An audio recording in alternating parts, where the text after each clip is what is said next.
Assalamualaikum warahmatullahi wabarakatuh. Halo semuanya, kembali lagi sama aku Resti Agia dalam Umur TV. Jadi hari ini kita akan mewawancarai kakak-kakak yang baru saja selesai mengikuti program KM3 ya kak ya. Yakni mahasiswa-mahasiswi dari STKIP dari Universitas Muhammadiyah Mangunkusumo sendiri. Jadi kita akan langsung aja kepoin kakak-kakak keduanya untuk menceritakan pengalaman mereka selama mengikuti KM. Dan tentu saja kepada teman-teman semua saya ingatkan jangan lupa untuk di subscribe dulu channel kita Umba TV, juga di like, di share sebanyak-banyaknya, dan juga di komen. Mungkin ada pertanyaan boleh banget untuk di komen di bawah. Oke, langsung saja kita sapa dulu. Ini dia kakak Vira dan juga Bang Gunawan. Halo kak, Bang. Halo. Kabarnya baik? Alhamdulillah. Oke, silakan perkenalkan diri dulu kak, Bang. Baik. Perkenalkan, nama saya Muhammad Gunawan dari Fakultas Kultural dan Ilmu Pendidikan Universitas Muhammadiyah Marobungo dalam prodi Pendidikan Jasmani, Kesehatan dan Rekreasi. Oke, kak.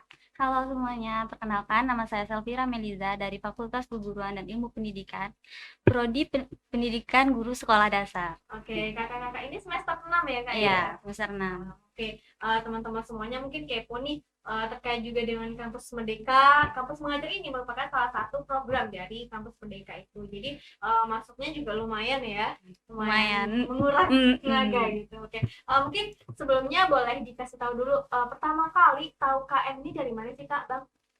Pertama kali awalnya kami belum tahu apa itu KM kan yang dinamakan dengan Kampus Mengajar, apalagi ini baru untuk kampus kita, untuk kampus yang masih baru. Awalnya tuh tahunya dari temen, ada yang mengikuti dari Kampus Mengajar Angkatan 2, satu angkatan waktu SMA gitu kan. Jadi dari situ tahunya. Kemudian pertama kali itu dikonfirmasi sama sekretaris prodi. Waktu itu masih prodi kan karena kita masih STKIP.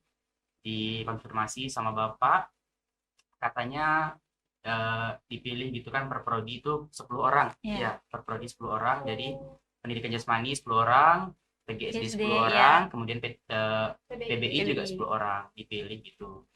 Nah, awalnya karena saya mandiri, jadi bapak tuh bilang, Gunawan nggak apa-apa, nggak usah, katanya kan karena mandiri. Tapi saya meyakinkan bapak itu karena saya bisa gitu kan, bisa mengatur waktu antara KM dan yang saya lakukan kegiatan sehari-hari. Oke, kalau Kak Vira sendiri? Kalau kami sendiri itu dapatnya dari sosial media juga, kan udah tersebar juga gitu di sosial media. Jadi dapatnya dari sosial media, terus dari kampus juga, dan banyak teman-teman juga yang sudah mengikuti KM1 dan KM2. Oke, jadi tahunya juga dari sosial media, dari lingkungan itu ya, mempengaruhi teman-teman semuanya. Karena emang banyak sekali ya yang mengikuti program KM ini, terus juga di seluruh Indonesia. Penempatannya juga sesuai domisili. Kalau untuk kami angkatan yang ketiga ini agak istimewa, agak ekstrim sedikit. Di luar domisili. Abang sendiri dapatnya gimana? Kalau kami di Batanghari. Oh sama, sekolah? Satu sekolah. Oke, satu sekolah ya ternyata ya. Itu boleh dong kepo, itu tinggalnya di mana ya bang ya? Itu tinggalnya kan di Batanghari Mersam kan, di Sekati Gedang. Nah dari tinggalnya di rumah kepala sekolahnya kami di Sekati Mudunya. Jadi disediakan gitu ya? Ya disediakan. Untuk oke.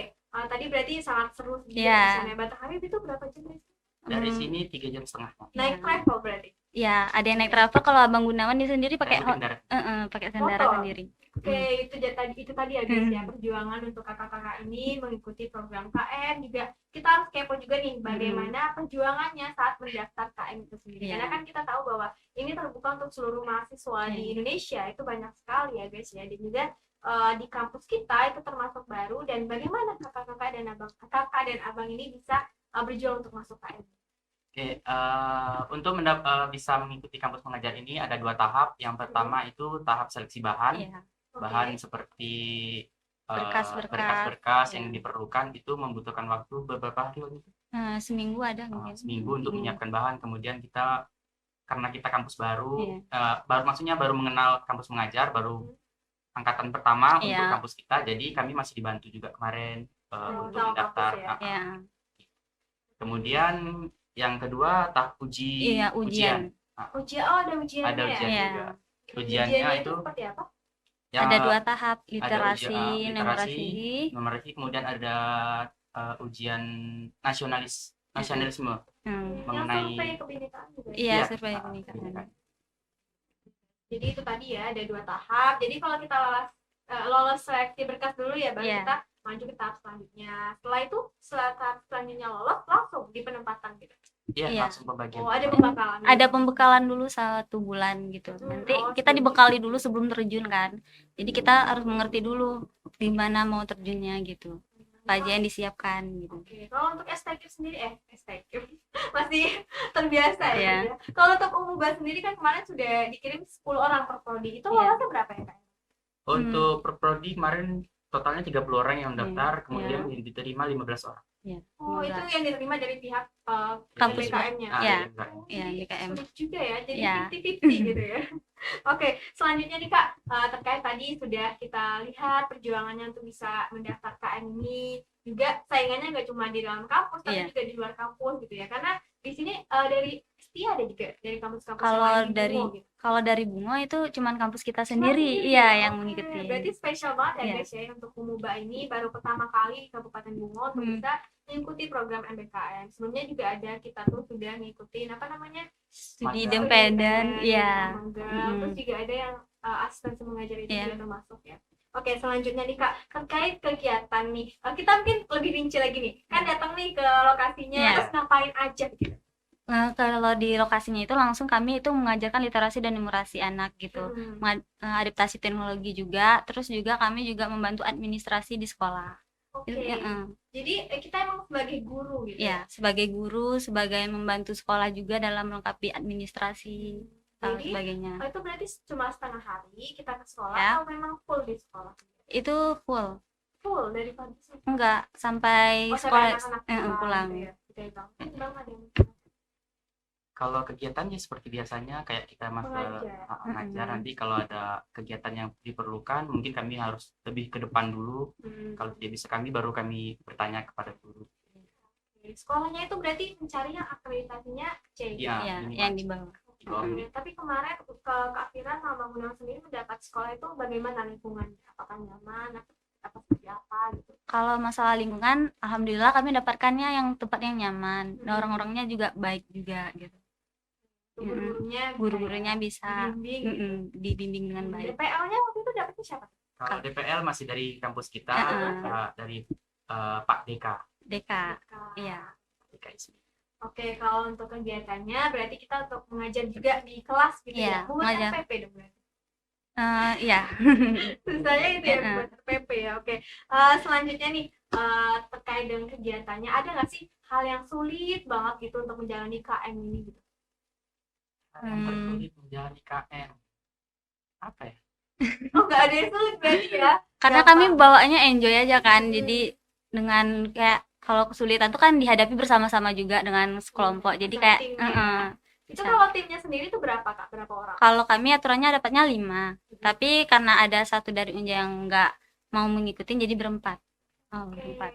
Yang nggak mengikuti ini itu juga ini ya guys, harus diperhatikan Iya. juga karena akan berpengaruh pada dianya untuk mengikuti program yang lainnya di MBKM.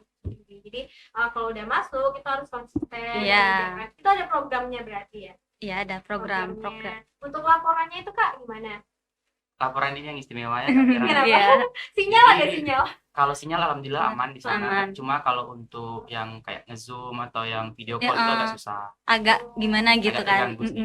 Kemudian kalau untuk laporan itu banyak jenisnya, ada yang laporan harian. Laporan harian ini setelah kita melaksanakan kegiatan langsung kita buat laporan. Jadi per hari itu kecuali hari Minggu kita harus membuat laporan. Ada juga nanti laporan mingguan. Laporan mingguan ini dilaksanakan setiap hari Sabtu atau hari Minggu juga bisa kita laksanakan. Kemudian ini untuk laporan mingguan. Dan ada nanti itu di laporan awal kalau kita masuk itu kan survei sekolah. Jadi itu dibuat di laporan awalnya sebelum kita apa namanya tuh melaksanakan kegiatan. Nanti ada program awalnya di laporan awal itu. Iya, di laporan awal dan terakhir baru laporan akhir yang akan kami laksanakan saat ini. Oh, jadi Hasil sudah dari- itu ya. Hasil Itu. dari program yang kami lakukan. Jadi tidak hanya kita mengajar, punya kegiatan di sana, jadi programnya juga ya. Iya. Apalagi itu kesulitan sinyal gitu ya, maksudnya pasti perjuangan banget. Tapi ada keringanan pastinya. Ada. Jadi itu tergantung sama DPL. Ya, DPL. Oke, selanjutnya yang paling menarik setiap kita membahas tentang kampus mengajar atau programnya MBKM adalah uang saku nih Kak. Uang lancar? Alhamdulillah. Alhamdulillah lancar, Ya. cuma Mungkin- harus ya kalau kita mau sesuatu pasti kita harus melakukan sesuatu juga dong. Jadi kalau untuk uang saku, asalkan laporan kita lancar, Lancar. insya Allah uang saku juga. Lancar. Oke, itu ya teman-teman. Asalkan laporannya lancar, jadi uang sakunya lancar. Ya. So, kalian harus serius untuk mengikuti programnya. Oke, selanjutnya nih kesan-kesan. Pasti banyak ya Iya. kesan-kesannya. Tapi mungkin yang paling berkesan untuk mengikuti program MBKM selama 4 bulan. 4 bulan bulan. ini apa? Kalau untuk kesan yang pertama lebih ke masyarakatnya mungkin ya. Karena kita tahu kehidupan masyarakat di sana, bedanya masyarakat Bungo sama masyarakat Batanghari, kemudian makanan tradisionalnya apa, kemudian sehari-hari masyarakat seperti apa, kemudian ibu-ibu di sana juga lebih ramah sama kita gitu kan. Tapi yang lucunya setiap kami di Batanghari ataupun di Mersam itu masyarakat situ tidak tahu kalau kami ini kampus mengajar, taunya itu kami ini mahasiswa KKN. Sering banget ya? Sering Iya. banget. Sudah kadang kami sudah berkali-kali jelaskan, tapi Masih. KKN lah kalian tuh katanya. Jadi kami setiap kali ditanya kami selalu bilang KKN itu aja. Iya. Karena dibilang ke KKN. Iya, setiap kali bilang KKN awam. selalu bilang KKN. Jadi kami juga bilang KKN lah. Ikut-ikut jadinya. Kalau untuk anak-anaknya sendiri itu gimana? Anak-anaknya itu semuanya tuh baik-baik dan ramah-ramah juga kan. Cuman perlu bimbingan untuk kayak literasi dan numerasinya, untuk belajar membaca lebih lancar lagi, karena kalau kami lihat di dalam sekolah itu masih banyak anak-anak yang masih belum tahu membaca atau kurang minatnya ya. Kemudian keistimewaan anak dari itu di bidang keagamaan sepertinya. Agamanya kuat. Di bidang keagamaan alhamdulillah kalau untuk hafalan surah itu minimal satu anak itu 1 juz itu sudah hafal. Oh, itu jadi kebijakan dari sekolahnya? Tidak, lingkungannya tuh memang Masya Allah ya, pulang sekolah langsung ngaji sore, nanti ngaji malam lagi. Kemudian ngajinya itu di pondok pesantren katanya. Iya, langsung ke pondok pesantren. Ada yang bisa hafal sampai 3 juz, sampai 5 juz. Anak SD loh, Pak. Iya. Cita-citanya pun tidak ada yang jadi dokter, guru tidak ada, semuanya jadi Ustadz. Iya. Kalau untuk cewek cowoknya balance itu. Atau banyakan cowoknya? Kalau di tempat kami ya banyak cowoknya. Malahan nih di kelas 4 itu cuma 2 orang, ranking 1 dan ranking 2 cewek cowok. Jadi buat kalian satu kelas tuh hanya 2 orang.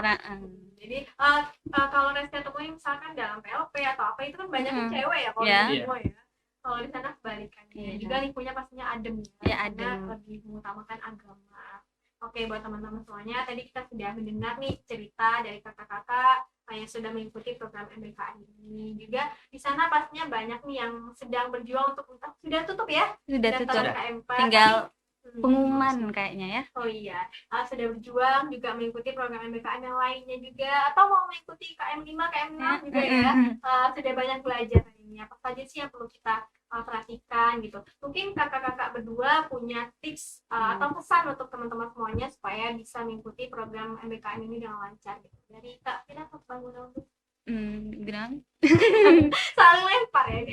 Oke, kalau untuk pesan sebelum mengikuti kampus mengajar, adik-adik harus paham dulu apa yang dinamakan dengan kampus mengajar. Kemudian kan udah punya senior nih, bilanglah senior gitu kan, karena kami terlebih dahulu mungkin bisa ditanya-tanya atau sharing-sharing apa yang harus dilakukan gitu kan sebelum persiapan, juga apa yang harus dilakukan.